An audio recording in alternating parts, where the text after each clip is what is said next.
everybody. I've been trying my darndest to show up and make videos for you, but I have been in a steady health decline for the last several weeks, along with mounting personal stressors, is making it hard for me to keep up, to think creatively and clearly, and every time I sit down to make a cohesive message for you, I have trouble pulling it together. Let's see how well we do today.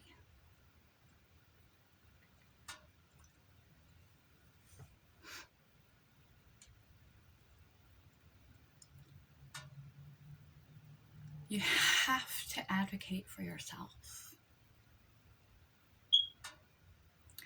I made a video called Develop Your Voice, a video of set healthy boundaries and stick to them, and probably a few others that are related that I'll think of when I actually post this. You have to advocate for yourself,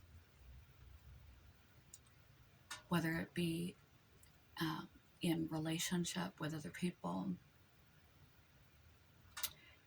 in your wants and your needs,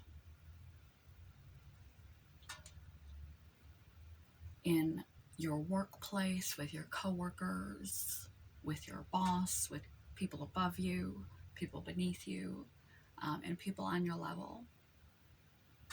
You have to be able to work cooperatively with others and communicate effectively.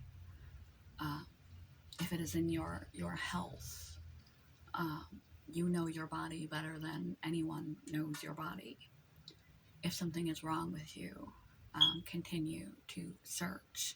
You may have to switch doctors, and it's funny, the more doctors that they refer you to and they don't find an answer, they take their own doctor referrals, the number of doctors you have seen, as evidence that you are doctor shopping and just crazy. So be careful before just switching to the doctors because they don't give you the right answer. Give them time, and be careful of their ego.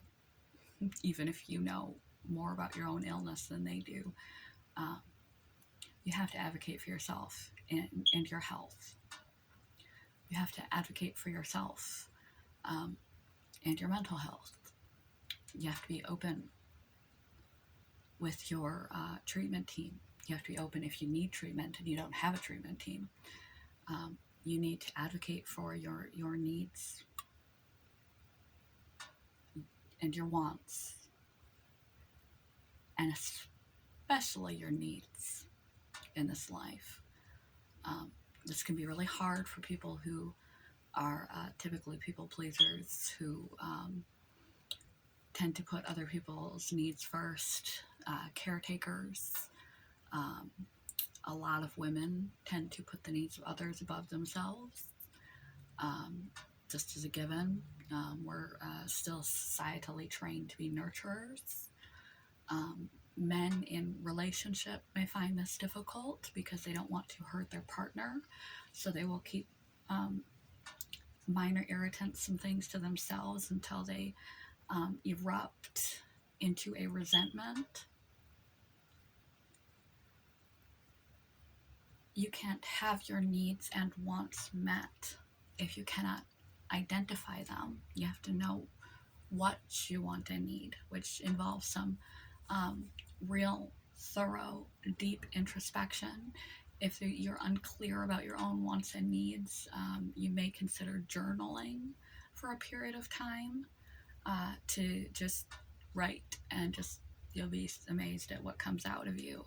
And from that verbal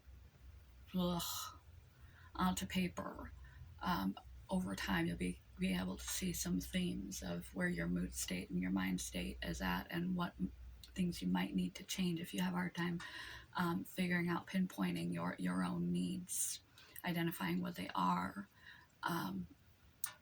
and your wants, but especially your needs, because want is something we would like, but it's not necessarily life dependent, life altering, going to leave a hole in our soul or our ability to function and be happy, complete people if we don't have it.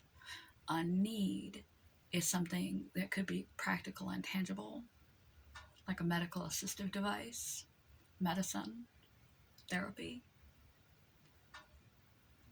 or a need for a particular type of thing at work, to be treated with more dignity and esteem. That's how you could care less if you got a raise.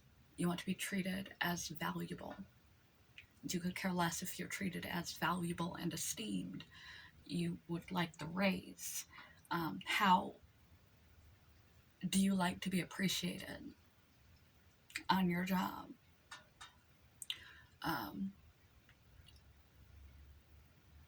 Do you want to move up? What's your trajectory? What kind of income do you need to subsist?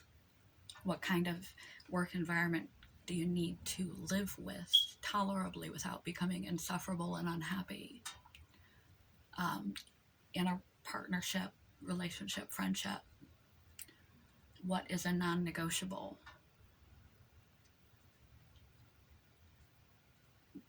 What is something that you just won't allow? And something that can be forgiven. Something that you need that you are not getting, but you can't get what you don't express. Something that's just a minor irritation, or something that's crossing a boundary, like open flirtation in front of you, or hiding flirtation, whether it's in front of you or not. If your partner is openly flirting with other people or unopenly flirting with other people, you should be aware of that. That's a problem in a monogamous relationship, if that is your setup. It's a monogamous committed relationship. There's a problem there that needs to be addressed, and you need to be able to address your problems up front. So first, you need to know your needs and wants. You need to know yourself enough to know your needs and wants. You need to realize that you are worthy enough to have needs and wants. You need to know how to articulate clearly and concisely what those needs and wants are in every paradigm of your life. In every paradigm of your life. School, work, friends, family, spirituality, physicality, any conditions or diseases that you deal with, support that you may need, tangible things that you may need, aspirations. You need to be able to effectively communicate your wants and your needs out of your life, and advocate for yourself and stand up and say something when something needs said that is, or do something that is of value to you when it crosses your moral boundaries. Having firm moral boundaries will also help to guide you to know what you need and want. But you have to know it. You have to be able to articulate it clearly, concisely, and effectively. You have to believe you are worthy of it. You have to be able to put yourself first. As uncomfortable and unfamiliar as that may feel, if you are not showing up your best in life, you are affecting everyone you come in contact with negatively by showing up as less than you are capable of showing up as. So think about it that way. You'll be able to advocate for yourself and for causes that matter to you in the world. You'll have a much more fulfilled, happy, and content life if you can take care of yourself in this manner. You won't always be guaranteed to get your wants or even your needs. But if you don't try for them, even express them or understand them, you most certainly won't get them. And quote of the day: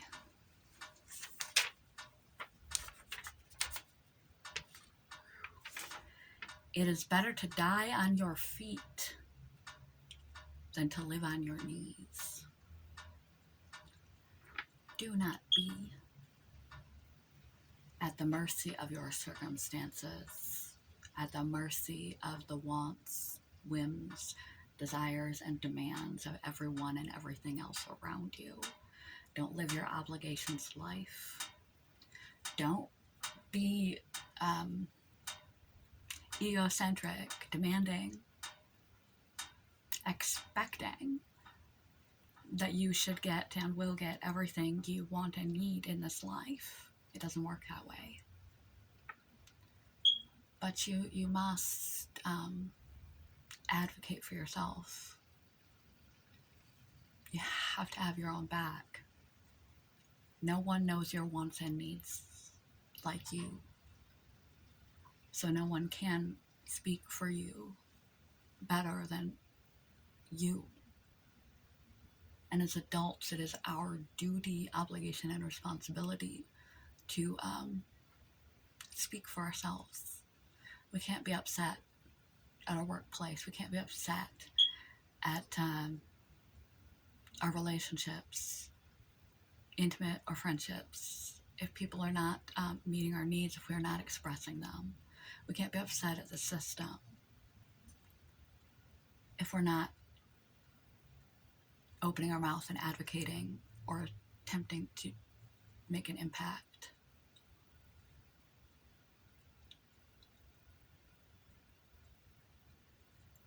You have to know your truth to speak your truth. You have to know the difference between a need and a want. You have to address things openly, immediately.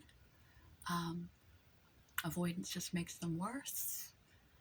Kindly and effectively. Advocate for yourself in your life. You may not get everything you want or need, but you will get a lot more of it than you would if you don't even show up to the plate and just allow. And it's not selfish, because the more whole and happy you are, the more effectively you communicate, the more the people that want to give you your wants and needs will be able to provide that for you. And the happier and more whole you will be to show up for the people that you care for and about as a better version of yourself, a more complete, healthy, happy, whole version of yourself. You have to get up off the ground, off your knees, and stop hoping and wishing and begging that things will magically just turn out in your favor. Stand up on your feet, open your mouth, and clearly and effectively articulate and address problems and situations, needs, wants, desires. Advocate for yourself, stand up for yourself, your boundaries, your hopes, your dreams, your desires, your wants, your needs in your life.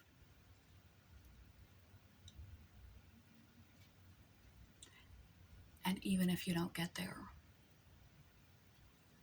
even if it falls flat, you can walk away from whatever situation it was knowing you did your best.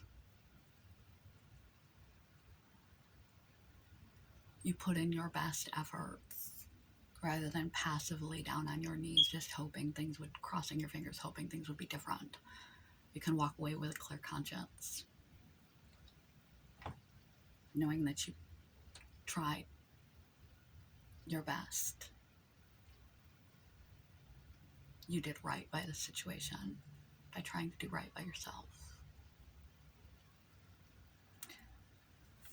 You will not push people away by growing a backbone and articulating your wants and needs. You'll make those who want to help you. You'll make their lives easier. Everyone, your job, your friends, your family. They're being able to express what it is that you want and need. It will make it easier on them to deliver it. People that love you want to see you happy. And the people that don't, nobody has to. Nobody owes you anything. They don't have to meet your needs. So there's a vulnerability in that can be frightening. But they have that right too. And that's when you have to decide, is it a reconcilable difference where we just must part ways because it's not a want, it's a need, and you have a different need, and we can't find a compromise on your job, in your medical care, in your therapeutic care, in your partnerships, relationships, etc. In the end, it is your say, but you have to know what that say is, and you have to speak it. It is better to die on your feet than to live on your knees.